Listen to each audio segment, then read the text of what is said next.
Well, you boys ready to just get this out of the way? Might as well. All right. Well, this Yeah. is You'll Never Talk Alone. I'm Joseph. That's Alex. That's Andrew. And we are very sad. I don't know if I'm sad. I'm angry. This country. I'm confused as to why my dog is trying to chew on power cables. Doesn't seem like a good idea on her part. So, fix that. But yes, 2-0, Red Star Belgrade over Liverpool. That's what we've got to deal with. That's what we have here in Donald Trump's America. Midterm election. I almost said mid-season elections. I was like, that's not what this is it? I It's mean, it not kind mid-season. Yeah. A little bit. It's like Gosh. middle of the season for Donald Trump. Right. Yeah. So our last Champions League matches involved. Let's see. I'm trying to pull up our last results. We had. It just warped me like way out. It's a 4-0 win over Red Star at home, Yep. and then a 1-0 loss in Naples. Yep. So the Champions League has been a strange run for us so far. I mean, we're still sitting here in second place in the group, but that's now 2 losses in the group, which is disconcerting, considering like the victories that we've had have been over, Paris Saint-Germain or whatever. I don't know. It's weird. It's weird in the group right now, and now we've also, as of today, had this strange and frustrating match against Red Star Belgrade over there in Belgrade. And that's what we're dealing with in this episode, is trying to make some sort of sense specifically out of today and the Champions League run as a whole right now. And then time permitting, we might just rant a little bit about TV rights, because it is the hardest thing to find one of these stupid Champions League games on TV, because most of the time we have to watch on like Bleacher Report TV, some nonsense like For that. $3. Thankfully, we didn't have to pay $3 for this nonsense today. Yeah, I know.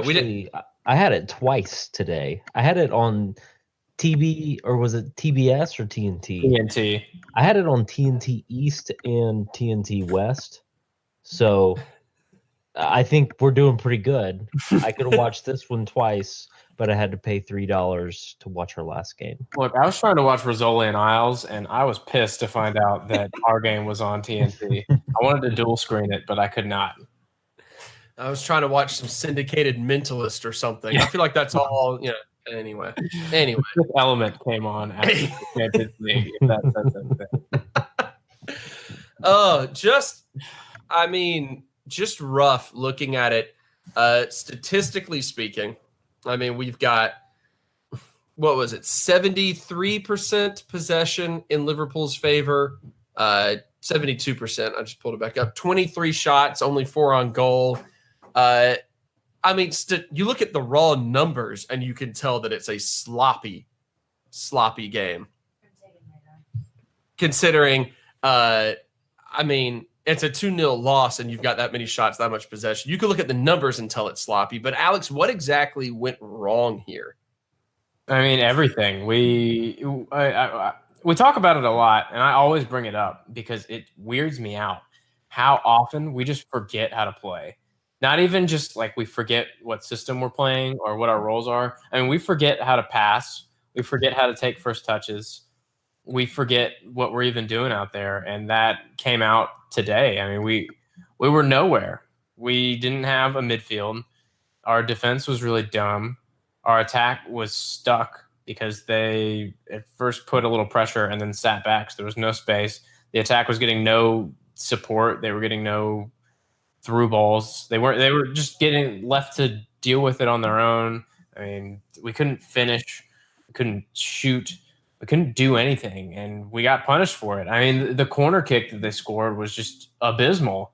It took 5 replays for me to figure out who was even supposed to be marking the guy who scored because he was just so open. And I think it was Genie, but it was just bad.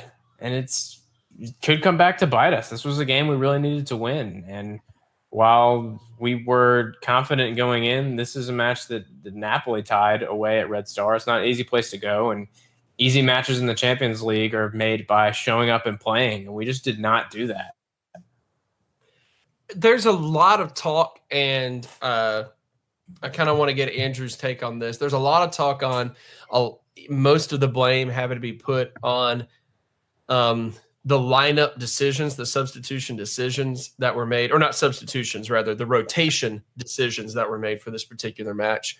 We only saw a few in particular that stand out, but of course, we had 3 different starters from normal: Joel Matip, Adam Lallana, Daniel Sturridge, and a lot of talk. And while there has been some midfield rotation, Gini Wijnaldum and James Milner have been consistent in the starting 11 for the most part. So there's been a lot of talk about this being the wrong setup that really blew apart any chemistry the team had. Andrew, do you feel that's a fair assessment, that we kind of were already playing behind because of just the personnel that we put out there? I can agree with that. Yeah, I think if we go out and play away in the Champions League, we should play our best team. We can make rotations during the FA Cup or during, any other tournament, but we can't do it in the Champions League. West Brom away, fine. Play Lallana. Whatever. We lost that game last year. Yeah. That's a good point. Maybe I brought it up because it sticks out in my mind.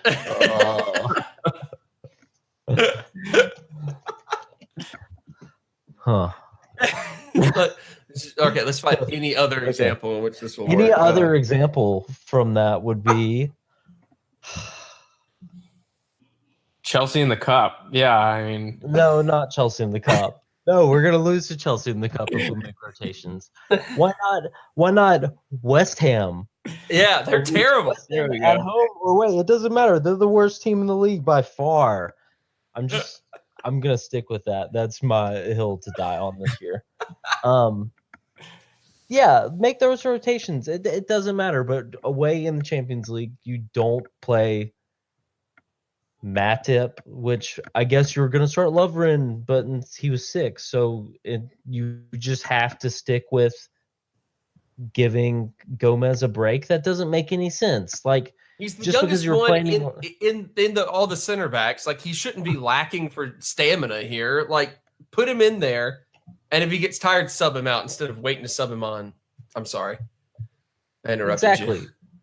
No, in Lallana, I mean, both of them have played like 10 minutes this season. I mean, not literally, but they've played a very short amount of time. And then also, whenever you make a sub, why do you bring in Origi? Yeah. Origi. Oh my gosh. Yeah, when's the last time Origi had suited up for Liverpool? Do you remember off the top of your head, Alex? August 2017. I mean, he was on loan last year, but it has been quite a while. Mind-boggling, some of these decisions. And I mean, I get I understand that you maybe want to rotate when you've got so many matches piling up on top of each other. And when you consider, like, the last time you faced this team, you stomped them. But that was at home, and that was with a very strong lineup. You're away. You've got to just play smarter than that. You just really do. I don't know. I don't get it. I don't get it at all. Alex, you and I had texted a little bit about this today, but the lack of depth when it comes to the attack. We've talked for years about needing to build depth, and then we got some guys in there that were supposed to be depth guys. For example, Adam Lallana. And another one that comes to mind is Alex Oxlade-Chamberlain. 2 players that came in to be depth guys, and especially attacking-oriented depth guys. who then have had a myriad of injuries for Lalana, and then a really terrible injury for the Ox that takes a long time to recover from. Lalana seems to be, a different player entirely post-injury, one that you really can't count on to give you much more than maybe 20 minutes at the tail end of a game, at best. How was this exposed, I guess, these weaknesses here? What did you see that made you disgusted in the depth once again, that the issue that we thought we were on track to figure out and maybe have not figured out yet? Yeah, through injuries or form, we always don't have depth, even when we feel like we do. It makes some sense that the people that have been out for a while and not playing a lot can't come in and perform anywhere near acceptable enough because they're just not playing regularly. And real quick, do you agree that this was like the inappropriate time to test out our depth? Yeah, yes and no. I think it was a combination of us underestimating Red Star and overestimating the ability of some of our players. So I would not have started Matip, and I would not. I guess you kind of had to start Lalana, but I wouldn't have let him play so long. It really hurt not being able to play Shaqiri, but it also hurts knowing that we desperately needed him. It's very frustrating that even through all that, our attacking mid options are still Shaqiri and Lalana, and that's it. And one of them hasn't scored a goal in over a year. So we kind of did this to ourselves, and it seems that all of the hills to die on are coming out. And I think if you've listened to this podcast long enough, you know my stance on signing people. But my hill to die on is that not going through with the Fekir deal or getting a backup could end up biting us, because look at how we're playing. We're not fluid. We're not breaking anyone open, apart when we have a certain midfield three in a certain setup. But we don't have the midfield diversity to unlock defenses. And you saw it today because our midfield played it safe, and we ended up doing that U-shaped possession and getting out to the fullbacks where they would cross it in, where all of our runners were completely flat along the six. There was no one tracking behind. It's just the basic stuff. We did that in U12. We worked on that crossing drill where you stagger the runs and you follow up and make the crosses. Have we done anything remotely like that? We easily could have won this match, but we didn't do anything right, really. No, just not a whole lot. Not a whole lot at all. Let's look at the offensive side of things, or the attacking side of things in particular. We're talking about the mid. We just got done talking about the midfield and everything that was going wrong with the midfield and lack of depth, so on and so forth. But let's talk about the fact that we could not really get anything finished either.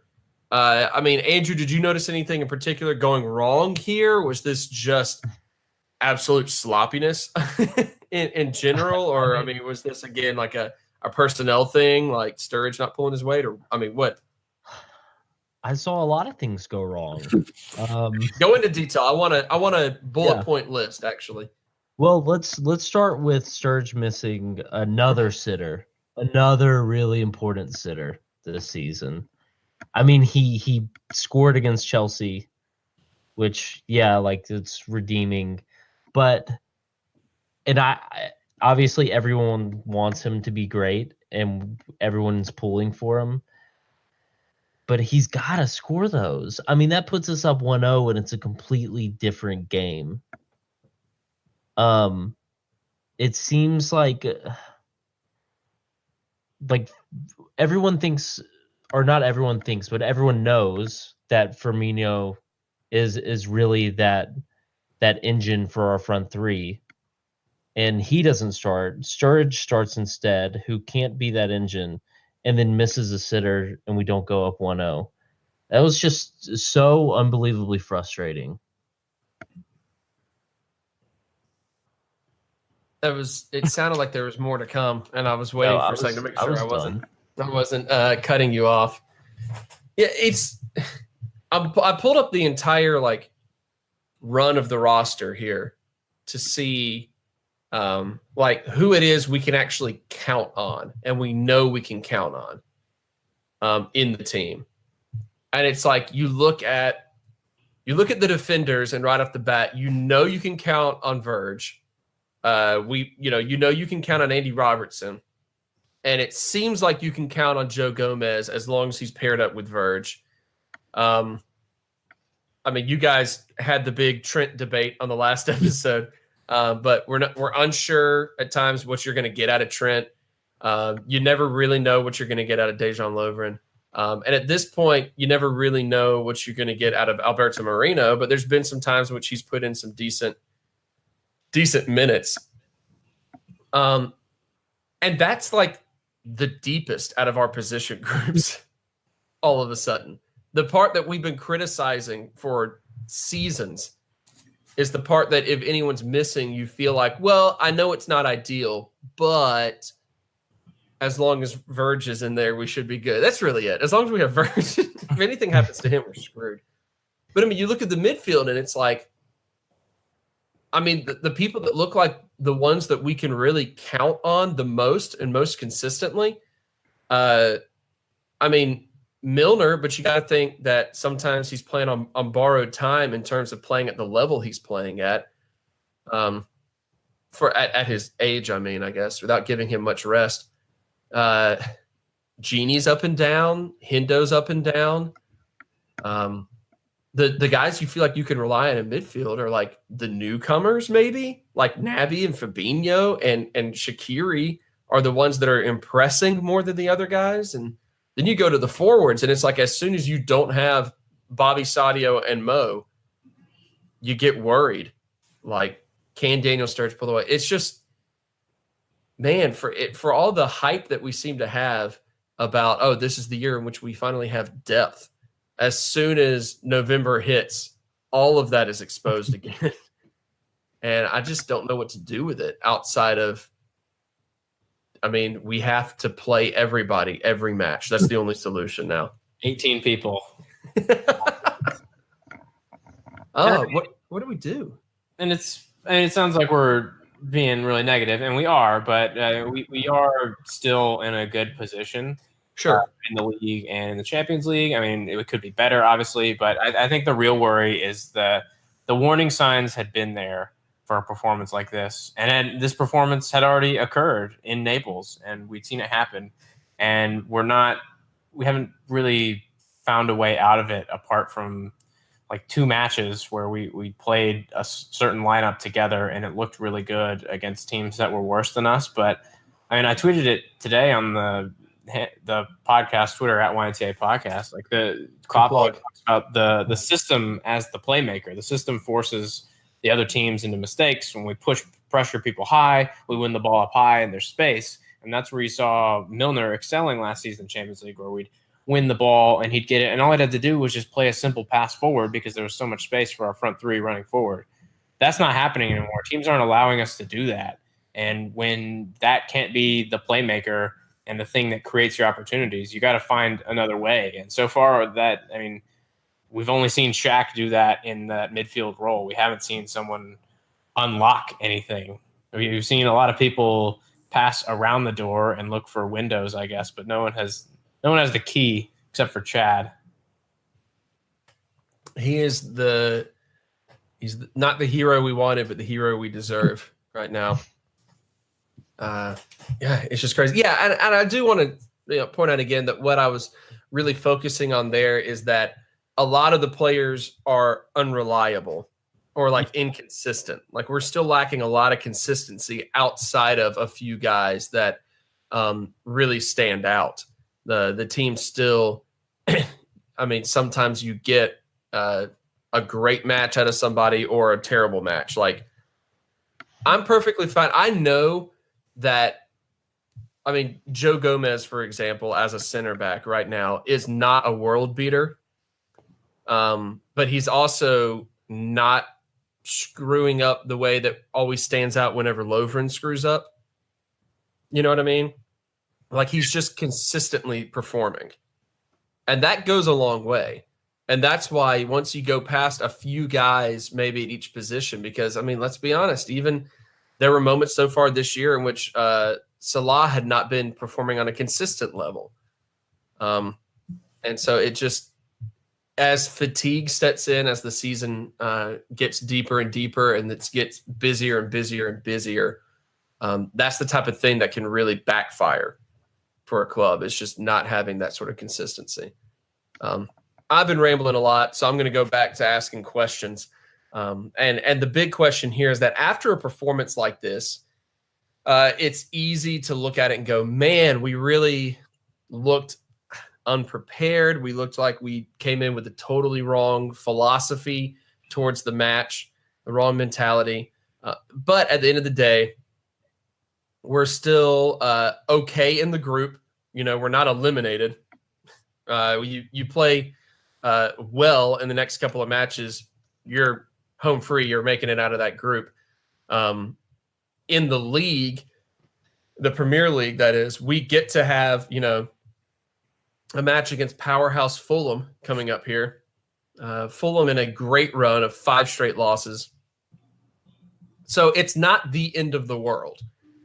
You know, Liverpool is still, top 4 in the Premier League, battling for a top spot, near the top of the Champions League standings for the group. I mean, in the group setting. So, Andrew, like, what's your concern level at when you see a performance like this and all the things that we pointed out, maybe depth issues, maybe inconsistency issues, but then in light of the fact that, I mean, we're not bottom of the table anywhere. We don't have, I don't know. What are you actually like concerned about moving forward? Where does that anxiety level sit for you? It's not terrible. I mean, we have to turn it around. From the last game, if playing Red Star was just out of the blue, we didn't see this coming at all, it wouldn't be such an issue. But you could see it building up over the course of the last, month and a half, to where the results were just getting a little bit worse. Our team looked a little bit more inconsistent. Unless we can immediately turn it around, we're going to end up in Europa League. We're going to be, sitting there at the end of the season battling for third and fourth. It's if you're planning to win the Premier League, you have to be consistent every single week throughout the whole season, especially playing Man City. And we just are not consistent at all, and we haven't been most of the entire season. Yeah, I mean, that's the big question now, and that's what we're learning about our team is what we're doing enough for what our goals have to be? And I don't know, Alex, kind of the same question for you. I mean, are you feeling overly anxious about things right now that we're really seeing more and more about this particular squad? It's concerning, but luckily we have some favorable fixtures coming up, and that theoretically favorable. I mean, sometimes those lower teams have been where we've struggled. I mean, most recently in the past few years, that's where we've struggled. But I mean, luckily Fulham are terrible at defense, so that should help us out, even if we play like we did today. Here's a question: what is Fulham good at? Conceding goals. Okay. Hey, props to them. They're very good at that. It's just we've got to find a way to turn it around, and I think we can. And we've shown that we can turn it around. I mean, we've made tweaks to the system. We've made tweaks to the lineups. There have been some combinations of players that have worked really well, and we've looked boss.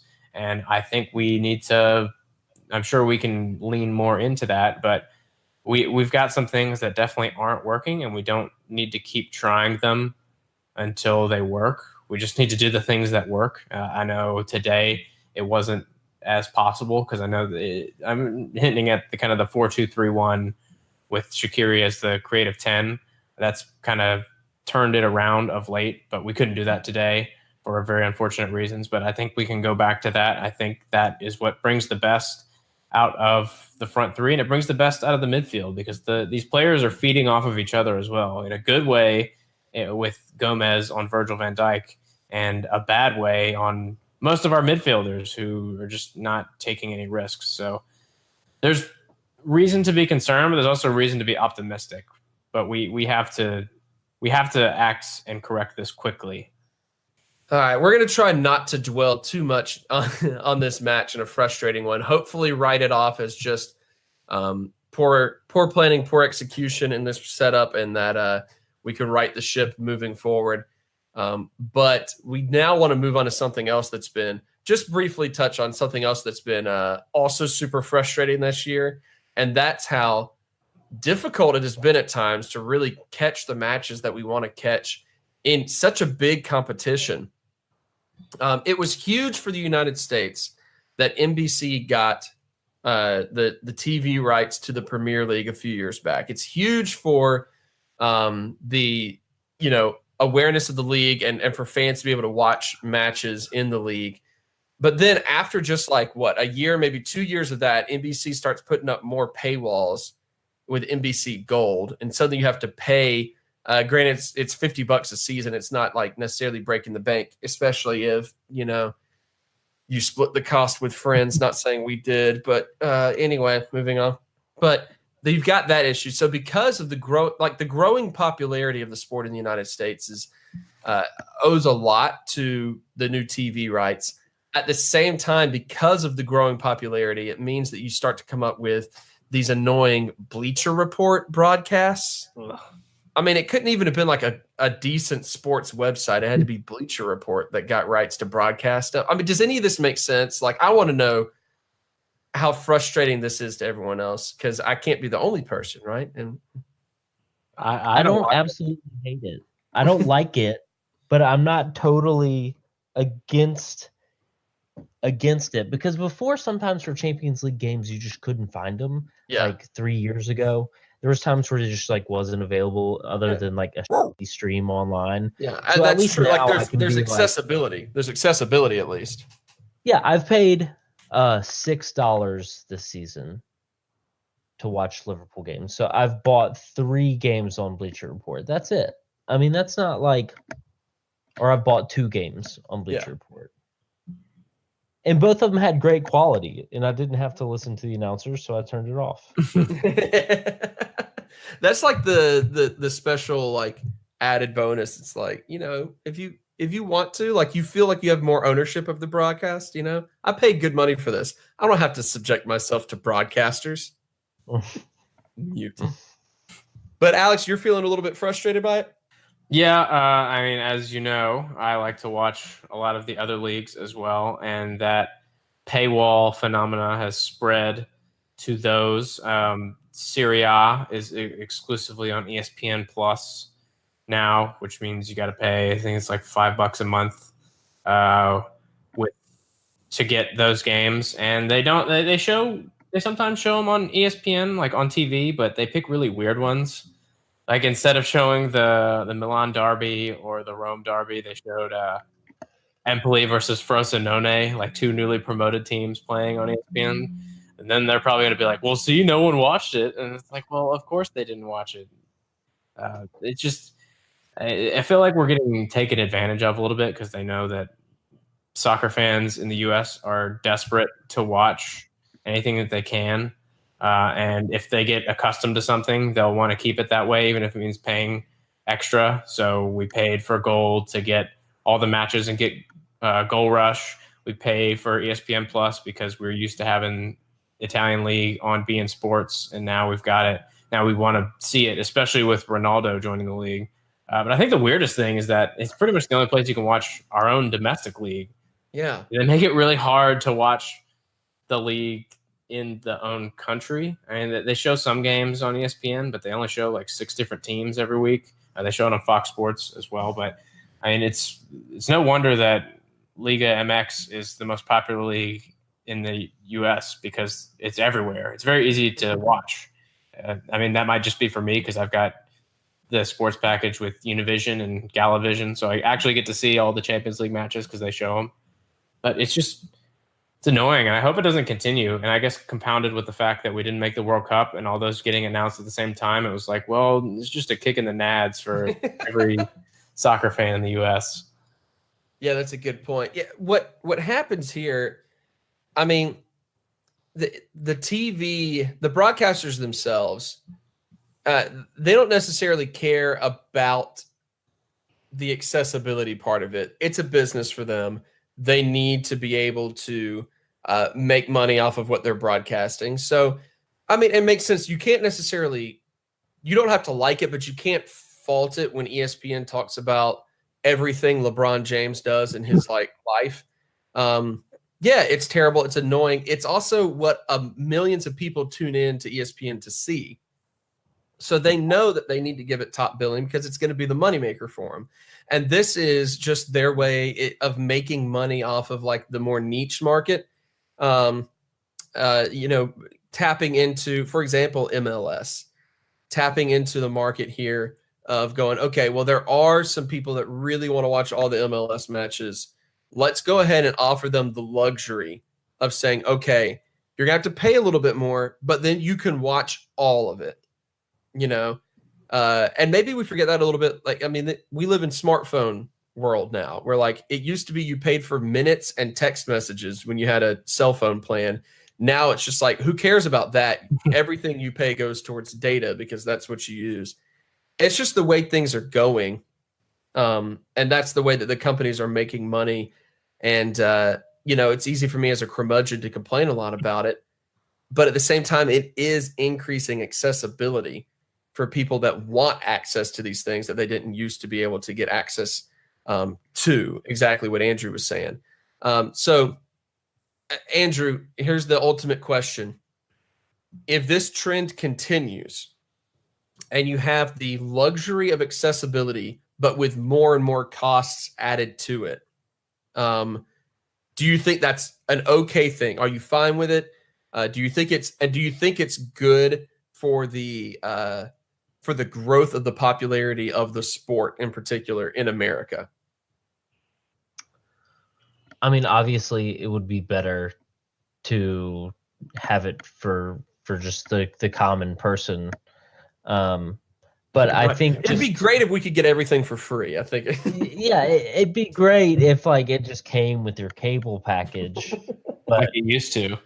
But the thing is, no one has like a cable package anymore.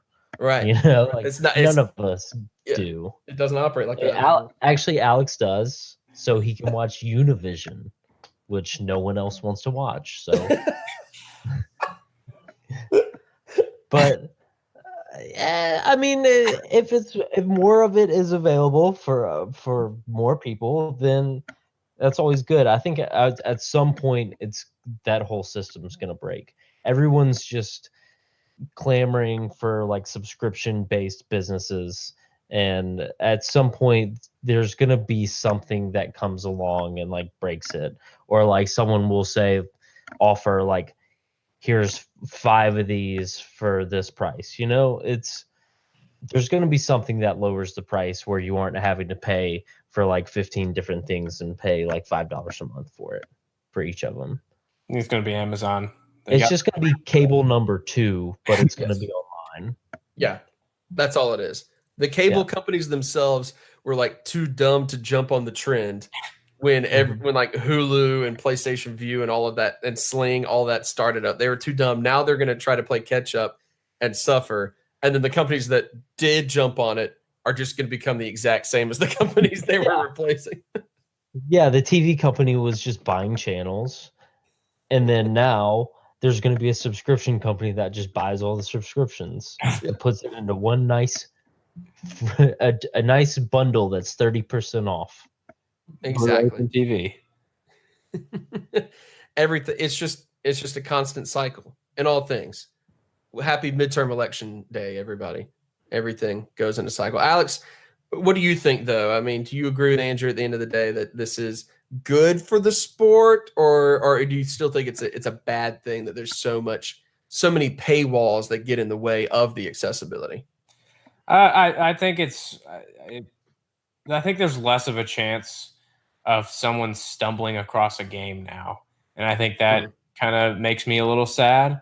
But I mean, it's all right because I'm lucky enough to be in a position where I know people that will go in on passes. Not that anyone does that. No.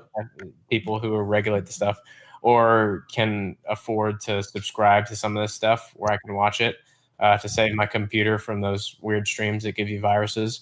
But it's just frustrating. I think it's frustrating to have grown accustomed to it being available and then have it taken away and have to pay for it without anything really changing. And that kind of is unfortunate. And I know some people want free healthcare. I want free soccer. If you said that, I would vote for you. I don't care about Obamacare. I don't care about income tax. Give me free soccer. And Bernie said that. He did? Yeah, Bernie said that. My bad, B. I didn't hear that. He was all about it. He said free soccer for everyone, not healthcare. Yeah. That was like one of his main campaign platforms. I was really shocked that you weren't aware of this. Oh, I mean, in Texas, people just knock over his signs, so I didn't get a chance to see it. I personally always vote for the candidate that has the most amount of signs in my area, which is why I'm all about Kenny Stokes. Voted him for president. All right. You know what? I want to know if anyone's listening to this. That's what I was about to say. I just want to know. I'm lonely. No, if anyone's listening to this and has an opinion about this whole broadcast issue, that's something I really want to hear more about from fans of the sport, and whether they think that the accessibility is worth the cost, or whether the costs are going to ultimately hinder people's interests in the sport. Because I mean, while it is ESPN itself, the main channel, plays to the money makers. So you always know you wake up on a Saturday, they're going to have College Game Day, some college football going on for that, because that's the popular. You don't break into that easily. But at the same time, like, there has to be some more exposure somewhere, and it has to be exposure that's easy for people to get to.